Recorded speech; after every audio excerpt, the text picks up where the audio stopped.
The coffee in Charlie Duke's cup had gone cold hours ago. He hadn't noticed.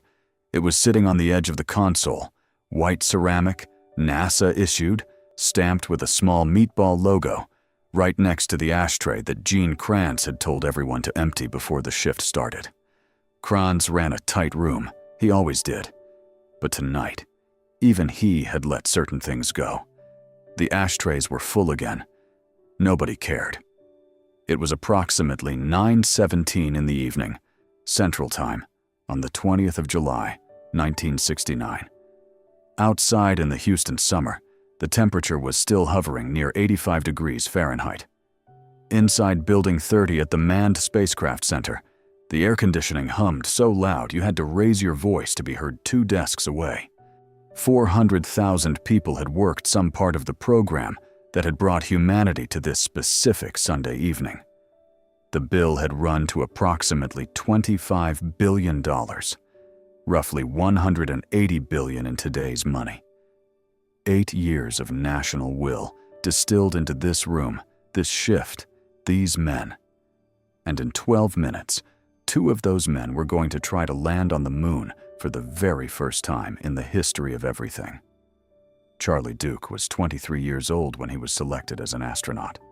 Tonight, at 33, he was sitting in the CAPCOM chair, capsule communicator, the single voice that Neil Armstrong and Buzz Aldrin would hear from Earth during the landing sequence.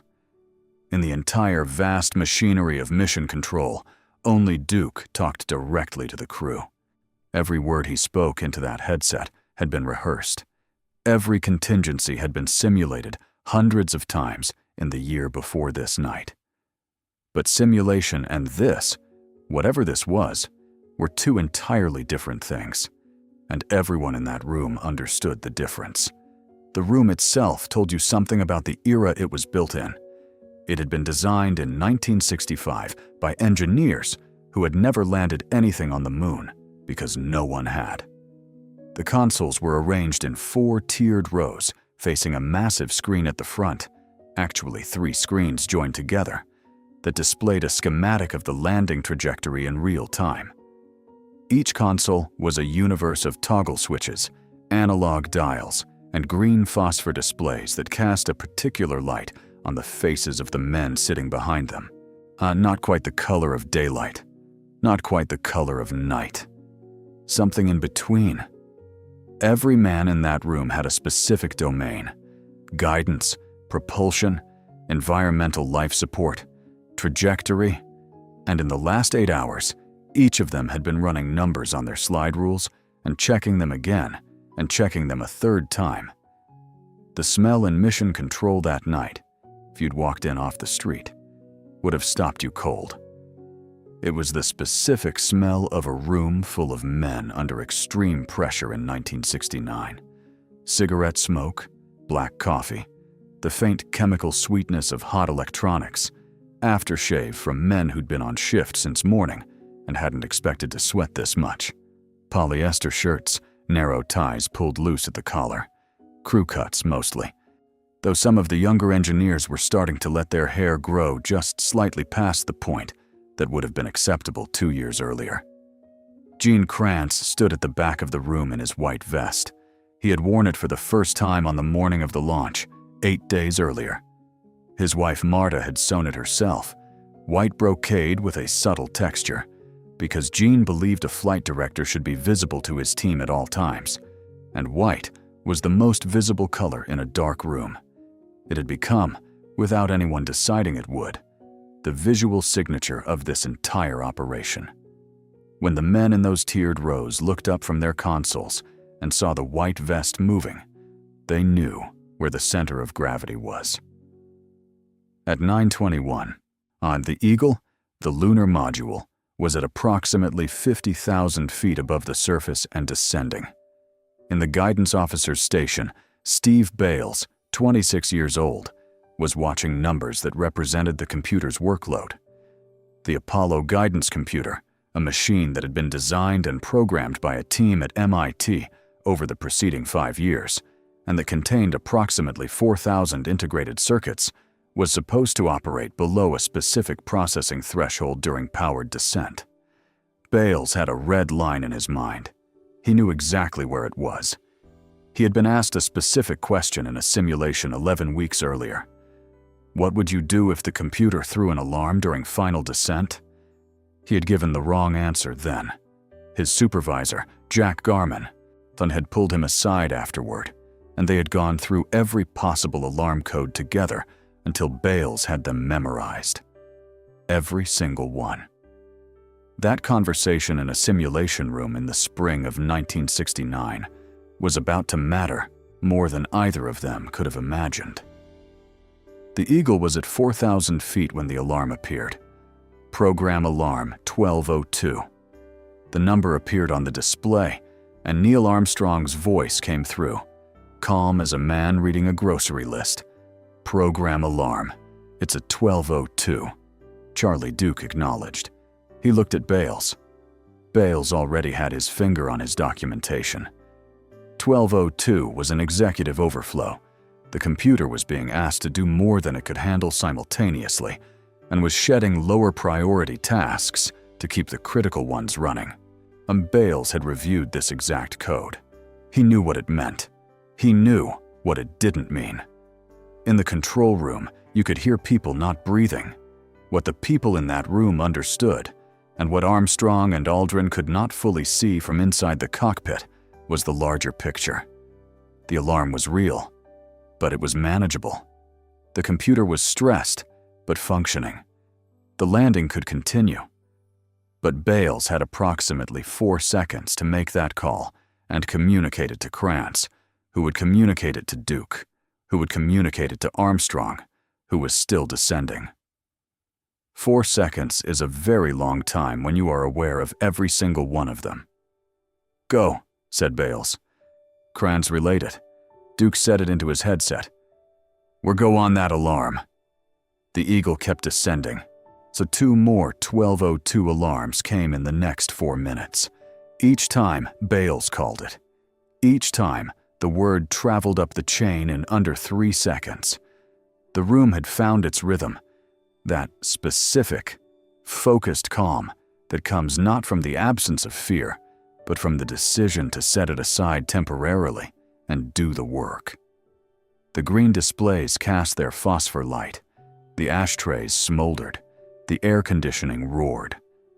At approximately 1,000 feet, a new problem emerged that the mission planners had not fully anticipated. Armstrong was looking out the window.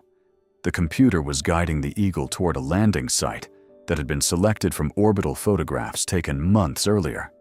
What those photographs had not shown, because the resolution wasn't sufficient, was that the site was a crater, roughly the size of a football field, ringed with boulders the size of automobiles.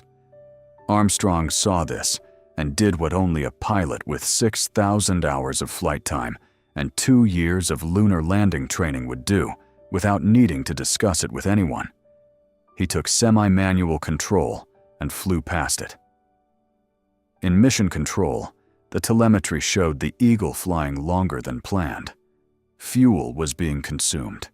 The computer, still throwing alarms, still managing its own overload, was tracking the consumption in real time. Someone at the propulsion console said a number quietly. A countdown. Not the main countdown, a different one. 60 seconds of fuel remaining before a mandatory abort. The room became a different kind of quiet. This was not the quiet of people not breathing. This was the quiet of people who had accepted that they were inside something that was going to end one way or another in under 1 minute. And their job now was to be present for it, regardless of which way it went. Armstrong kept flying. He was looking for flat ground. 30 seconds. He found it. At 9:56 and 15 seconds, Central Time, on July 20th, 1969, a set of probes extending from the Eagle's landing legs touched the lunar surface. A blue light came on in the cockpit. Armstrong cut the engine. 4.7 seconds of fuel remained in the descent stage. The words that came from the moon were quiet, matter of fact, so the voice of a man who had spent his entire adult life training to say exactly what needed to be said, and nothing more. Houston, Tranquility Base here. The Eagle has landed. In mission control for a moment, for just a moment, nothing happened. And then everything happened at once. Charlie Duke tried to respond and found that his voice had left him. He pressed the button and the words came out anyway, shaky in a way that the recording still carries today. Roger. Tranquility. We copy you on the ground. You got a bunch of guys about to turn blue. We're breathing again. Gene Kranz turned away from his console. He was not a man who showed much. 20 years of military flying and mission control had built walls around whatever he felt in moments like this. But the men who were standing near him that night, to the ones who caught his face in the particular green-white light of the screens, said later that they saw something they hadn't expected. Not triumph, exactly. Something closer to relief. Something that looked, for just a few seconds, the way you look when you realize the thing you spent 8 years being afraid of didn't happen. The cigarettes were lit. The cold coffees were drunk. People who had been maintaining professional composure for hours reached over and grabbed the person next to them by the shoulder. The room, that specific room, with those specific consoles and that specific light and those specific men in their white shirts and loosened ties, became, for a few minutes, the loudest place on Earth. For the Eagle sat on the Sea of Tranquility for approximately 21.5 hours before lifting off to rejoin Michael Collins in the command module above. In that time, Armstrong and Aldrin placed instruments on the surface, collected 21 kilograms of rock and soil samples, and planted a flag that had no business standing in a vacuum, but stood anyway because someone had sewn a horizontal wire into the fabric. The mission planners had given the landing a 60% probability of success before launch. 60%! That was the internal number. They had not published it because 60% is not a number that looks like confidence, and confidence was what the moment required. Most of the men who sat at those consoles that night were in their 20s. The average age in mission control during Apollo 11 was 26 years old. They were children of the Depression, raised on the memory of scarcity, shaped by the war, handed a problem that the physics textbook said was possible, and that common sense said wasn't, and they had worked on it for 8 years, with slide rules, and paper, and a computer, with less processing power than the device in your pocket right now. And they had landed 2 men on the moon, with 4.7 seconds of fuel to spare. There is a photograph taken inside mission control sometime after the landing confirmation. The green screens are still glowing. The ashtrays are still full. But the men in the frame, the ones you can see at least, are not looking at their consoles anymore. They are looking at each other. They are looking at the screen, and some of them appear to be laughing. Some of them appear to be doing something else entirely. The photograph is slightly blurred, the way photographs from that era sometimes are, and the colors have the particular warmth of Ektachrome film stock from 1969. Amber and teal, and the specific gold of instrument panel light. That room no longer exists in the form it had that night.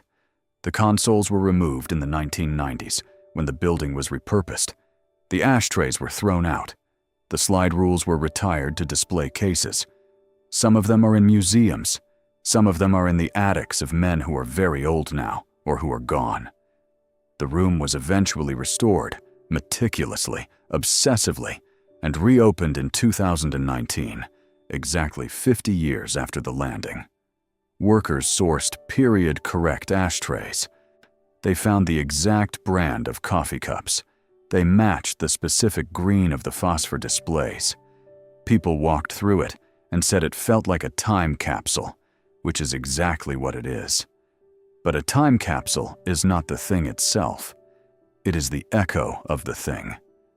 The thing itself was 400,000 people, and 8 years, and 60% odds, and 4.7 seconds of fuel, and a 26-year-old who had memorized his alarm codes, and a flight director in a white vest sewn by his wife, and a capsule communicator whose voice broke just slightly when the weight of what had just happened hit him mid-sentence. The question worth sitting with is this: what would we be willing to build today? What would we be willing to risk, to fund, to staff with our best 26-year-olds if we decided, the way that generation decided, that something mattered enough to try? If that question stays with you, subscribe. There are more nights like this one worth remembering. Oh, before you go, if this video made sense to you, subscribe to the channel. This helps YouTube deliver this content to even more people. Also, leave your like. It's essential for our growth here on the platform. And if you want to support us even more, super thanks is right below and helps directly with the production of new content. Comment here where you're from. And thank you for watching us until the end. See you in the next video.